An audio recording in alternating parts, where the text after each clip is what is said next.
Breaking news, huge news coming out of Ring of Honor today as we find out that Ring of Honor has released all of their talent ahead of their hiatus coming in 2022. Plus, speaking of releases, SmackDown ring announcer Greg Hamilton has been released from WWE and he issues a statement. And MMA fighter Kayla Harrison, who's part of America Top Team, this is AEW and wrestling fans worldwide. We're going to talk about all of this and more in today's edition of The Top Story. Watch out, watch out, watch out, watch out!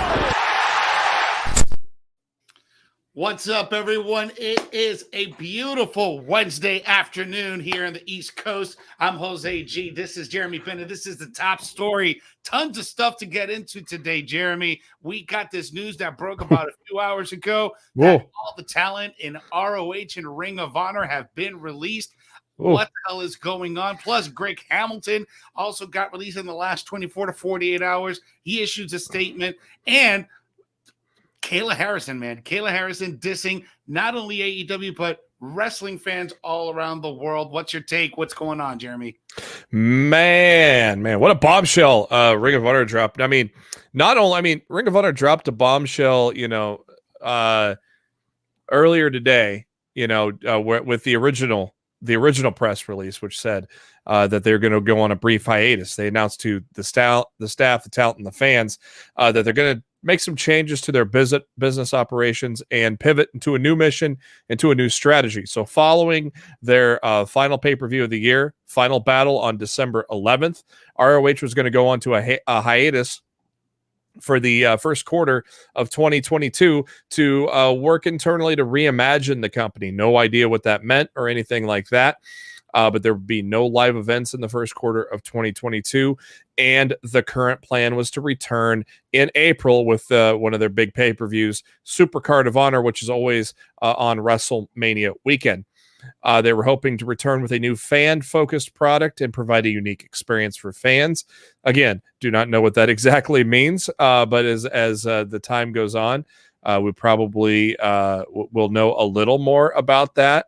But it was kind of interesting that once that dropped, that another bombshell dropped from Brian Alvarez of the Wrestling Observer, stating that nobody's contract is going to be renewed. Everyone under contract will finish out the year and be able to work out where they want to immediately. They are told that they told that Sinclair canceling the show, I think they meant Final Battle, is not true. They're going to continue to go on with that, but everybody that's under contract is now a free agent.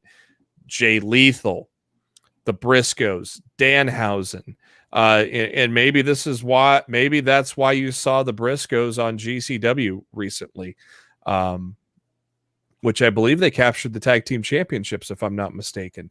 But wow, I mean, everybody, even though they're going to relaunch in April, they released all their talent, which is weird because it's like, how do you know who's coming back? Or maybe Exactly. Maybe there are handshake deals in place with guys that have been pillars there, like the Briscoes, like Jay Lethal. Otherwise, it's like this is almost like NWA all over again. Yes, exactly. They had such a stacked roster with guys like Eli Drake, Thunder Rosa, so to speak, or the kind of the big main ones. And they lost so much talent when they shut down for the pandemic. And now they're really trying to get their footing again. And they still really have not reached that level of talent that they had in 2019. Yeah, man, this is nobody likes to hear this type of news, right? When there's a mass release of this type, it's always disheartening because these people probably have families and they got to put food on the table and things like that. But this also comes to the question: is Ring of Honor going out of business? What's going on with Ring of Honor? People in the chat are already starting to ask those type of questions. From what I understand, this is going to be some type of like a restructuring, very similar to what NWA did, But Ring of Honor recently, I would say in the last 6 months or so, have been making a little bit more waves because of Danhausen. And Mhm. this kind of just stops his momentum right on the tracks. One would have to think, being that these contracts, that these talents are going to be eligible to work anywhere immediately, one has to think, will Danhausen be in AEW? Yeah, I would fully expect him to go to AEW. I don't expect NXT or in WWE at all. He has a lot of friends in AEW, namely Ethan Page. Um, where if he went to NXT, you probably would have to change up a character that he's established and made a lot of money on. Where AEW, he could continue to be Danhausen and continue to do what he wants with that character and have the freedom to do what he wants. And so I would fully expect a guy like Danhausen to go to AEW. Again, I think the Briscoes, I think they work GCW. GCW has basically become ECW of the mid 90s. GCW has gotten a lot of momentum, a lot of eyes on the product. John Moxley's their champion now. Matt Cardona came over to there.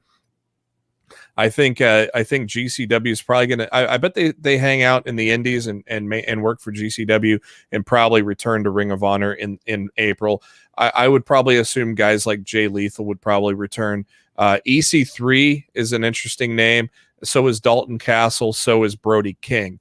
Those are three kind of wild cards. Dalton Castle's been a Ring of Honor guy for a very long time. Is this his chance to maybe step up? Whether it be NXT or AEW, is this, where he's been loyal to Ring of Honor?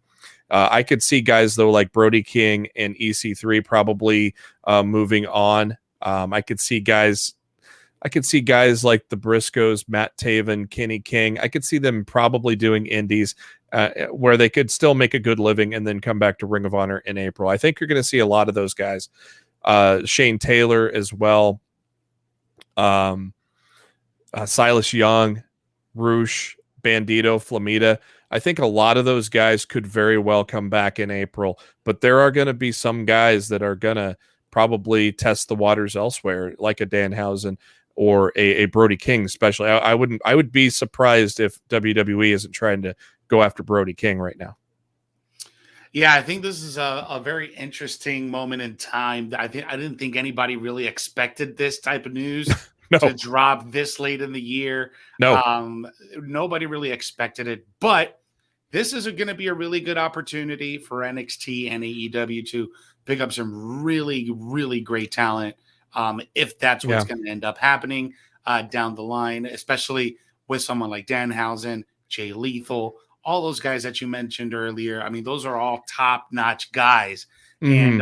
And I think there is definitely space for talent like those people right there that we just mentioned. And as Greg mentioned, don't leave out Impact. Impact, they could do handshake, and AEW, they could do handshake deals and work for 4 months and return to Ring of Honor. So there is a lot of flexibility within, especially Impact Wrestling, to just wrestle a program for 4 months and then return to Ring of Honor without any issues. So, they do a lot of per date deals with both AEW and Impact do per date deals. So you could see some of those guys show up there temporarily, and then if their allegiance truly lies with Ring of Honor, then come back in the spring.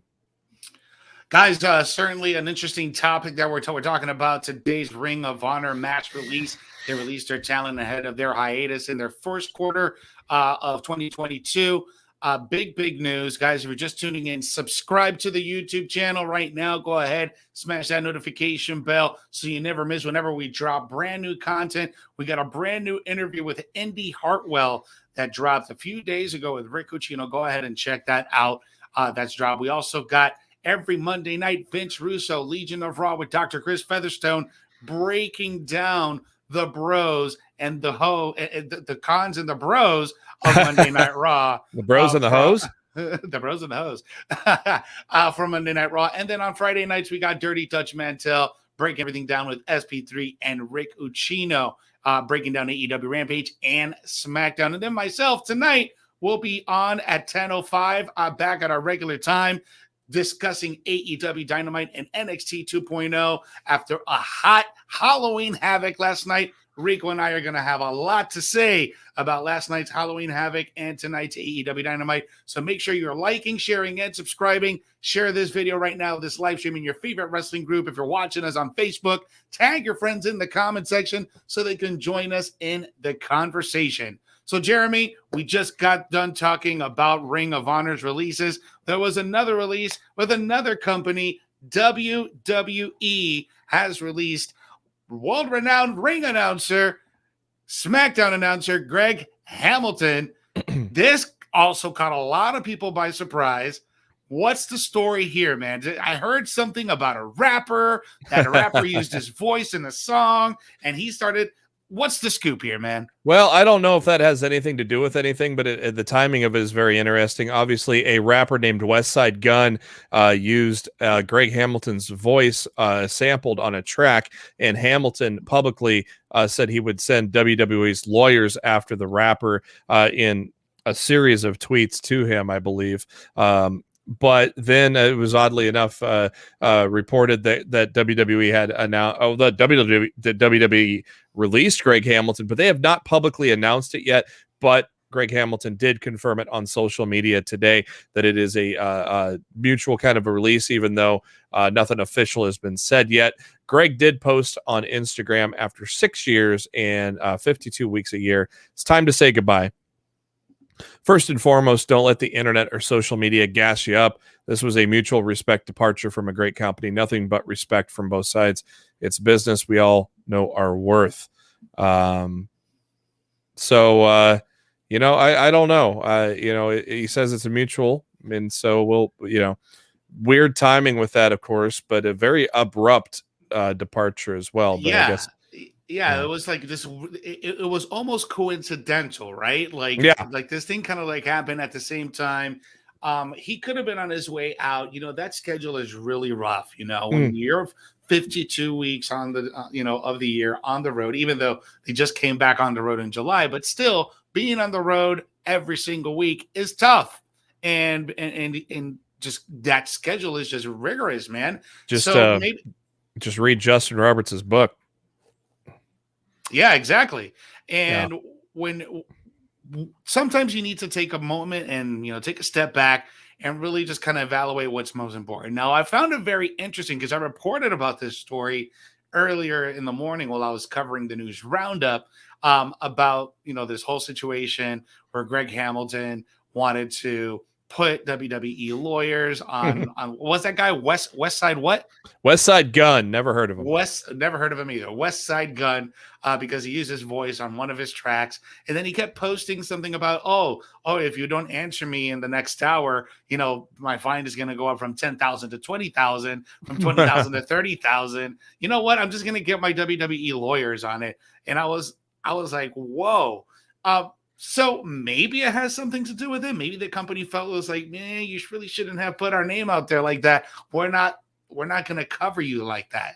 Yeah. I wonder, and maybe it was an example of Greg being burnt out and lashing out like that publicly. And obviously, WWE doesn't like certain things like speaking on behalf like that and things like that. I mean, you saw it with that writer that came out, that got fired. She did those interviews, and WWE didn't like that. So it might be a similar type of situation there. Could be. But very interesting, that's for sure. We got one of the most loyalist viewers, James Espanto Fernando Taguay. Sportskeeda is the #1 source for sports entertainment. Follow them on Twitter, Sportskeeda, and follow them on all of the social media, Facebook, Instagram, and YouTube. Download the Sportskeeda app and the Sportskeeda Wrestling app. Boom. Thank you for that plug, James. Appreciate that. TJ Santiago, new ring announcer, Rick Boogs. I don't know. Was he? I did not watch SmackDown yet because I had a really busy weekend and tried to catch up on a lot of other things first. But was he announcing on Friday? He was. He was announcing on Friday. So it'll be interesting to see who it'll be. It'll be on Friday then. Probably Mike Rome is going to be pulling some double duty. A little double duty, yeah. Yeah. All right, man. Well, let's jump into this interesting story here from AEW. Last week, was it a week ago? A couple weeks ago? AEW's been on Saturdays, so it feels like it was forever ago. But America's Top Team, they had one of their prime fighters, Kayla Harrison, join in on one of the promos that they did, one of the segments, and she had an interview earlier today and was asked about that entire experience. And she had some quite interesting words to say, not only to AEW, but Major League Wrestling fans. Jeremy, what happened? Yeah, I think Kayla Harrison appeared on America Top Team quite a while ago. It was one of their first appearances in AEW, so it was a few months ago. And she recently spoke with Jim Varsalone and mentioned that she's done doing any of the appearances with American Top Team. She says she did one and is done. She claims that pro wrestling is quote unquote so stupid. So she apparently not a fan of pro wrestling.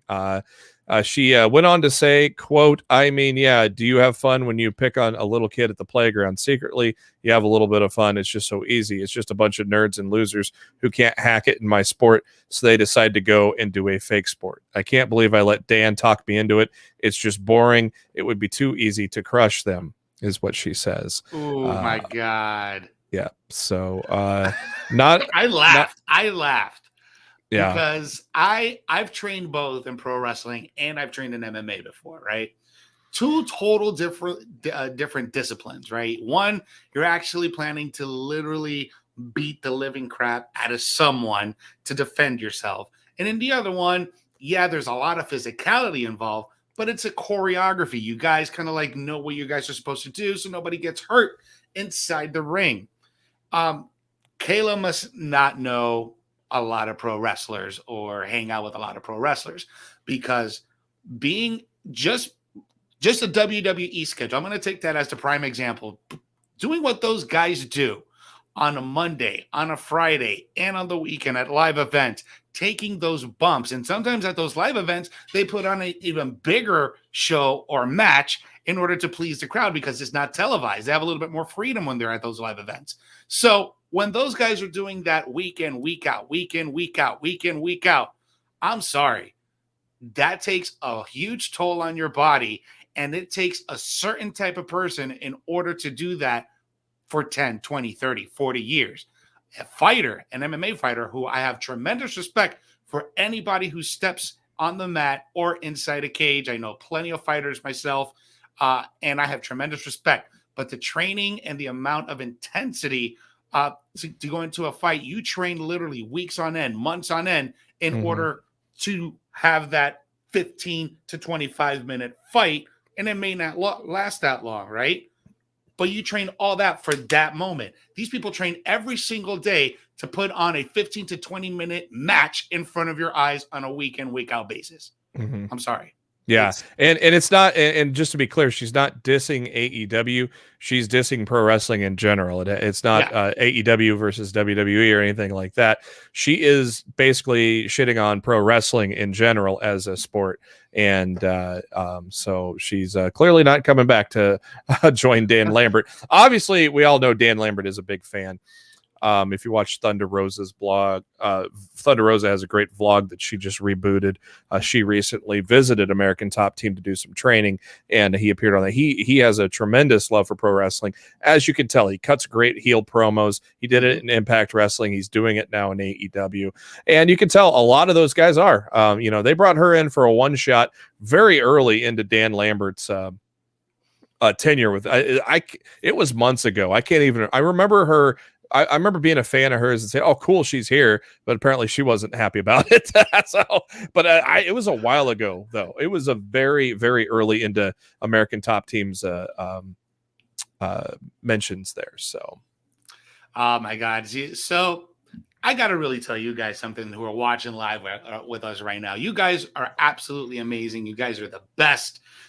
You guys have healthy debates in the chats. I always keep an eye on that. You guys are always tribal about who's better, AEW and WWE. But one thing, what I'm noticing right now in this chat, Jeremy, as they're all unifying and telling Kayla to shut up. Well, except for this one guy that thinks she's talking about AEW, but she's actually talking about pro wrestling, not just AEW. Look at the DJ Eric here, part of an angle. Yeah, there you go. Maybe it's still real to me. Damn it, it's still real to me. It's still real to me. Justin Lewis Fleming. Kayla should just shut up. No, maybe she should shut the hell up, as Chris Jericho would say. She did. She did quote, talk about Chris Jericho. She goes, quote, Chris Jericho, I would chew him up, spit him out faster than you can say AEW. Are you kidding me? That old washed up, long-haired, snaggletooth has-been. Although he did put out a great song. Wow. So she did mention Chris Jericho in the unbelievable. Joseph Korean on YouTube. If wrestling's not real, somebody needs to tell all these wrestlers that have 20 and 30 operations in their lifetime and wind up living out their lives in pain. Exactly. You know what's going to happen to Kayla, right? After Jericho sees that, you know what's going to happen? She just made the list. Love it. Way to bring it back, Jeremy. Yes. Love it. She made all right, guys. Well, that is it for today's top story. Make sure you are subscribing to the YouTube channel. Tons of content dropping on the daily. Make sure you smash that notification bell so you never miss whenever we drop brand new content. Tonight, we got the debrief. Rico El Glorioso is back from his vacay. He's ready to talk Halloween Havoc. He's ready to talk AEW Dynamite. So he's going to be joining me tonight after AEW Dynamite at 10:05 p.m. Eastern Standard Time here on the YouTube channel, Facebook, and Twitter page. So make sure you guys are following us on all of our social media. Follow me at Jose G Official with the underscores in between. Jeremy Bennett, JB Huskers. Jeremy, what you got going on with Lost in the Mid-Card? Tonight, after Dynamite, we will record Lost in the Mid-Card. We will talk, we will break down Crown Jewel. We'll break down Bound for Glory. I'm sure we're going to talk about Ring of Honor and other top headlines, as well as the rest of the television this week. That will drop on late afternoon, early evening on Thursday. So search for Lost in the Mid-Card, and for the podcast on iTunes, Spotify, all that, make sure you select the new feed so you get the correct feed. We're also on YouTube. Would appreciate you guys to come over to the YouTube and subscribe. Just search for Lost in the Mid-Card there as well. And like I said, that'll all drop early afternoon, late afternoon, early evening tomorrow. That's right, guys. So make sure you're supporting us, not only here on Sportskeeda Wrestling, but on our individual adventures that we're doing on the site. So make sure you go ahead and do that and help us out. Just reading a few more of your comments before we sign off. I found this one really funny, or not really funny, but quick prediction tonight, Bobby Fish, CM Punk. I say CM Punk stays undefeated for now. Yeah, it's going to take a while before he gets beat, but it's going to be a hell of a match. I'm excited for it. It should be good. It should be really good. And then we have one more comment before I head out that I wanted to read. It's from Anthony Manzano watching us on YouTube saying, Jose, sports entertainment, which encompasses WWE and AEW and Impact Wrestling, is basically a variety show with contact. Sure, I think it can be. Depends on who you're watching. I think WWE is more kind of fits more into that category as opposed to like Impact or AEW. But yeah, sure. I think it could be. I think it could be compared to that. I think at least WWE can. Yeah. All right, guys. Well, as always, we love you. Thank you for hanging out. We'll catch you tomorrow at the same time here on the Sportskeeda Wrestling Channel. And remember, when you're watching wrestling, the most important thing is to take one deep breath, exhale, and do what, Jeremy? Enjoy wrestling. Yeah. Boom. Yeah. Good night.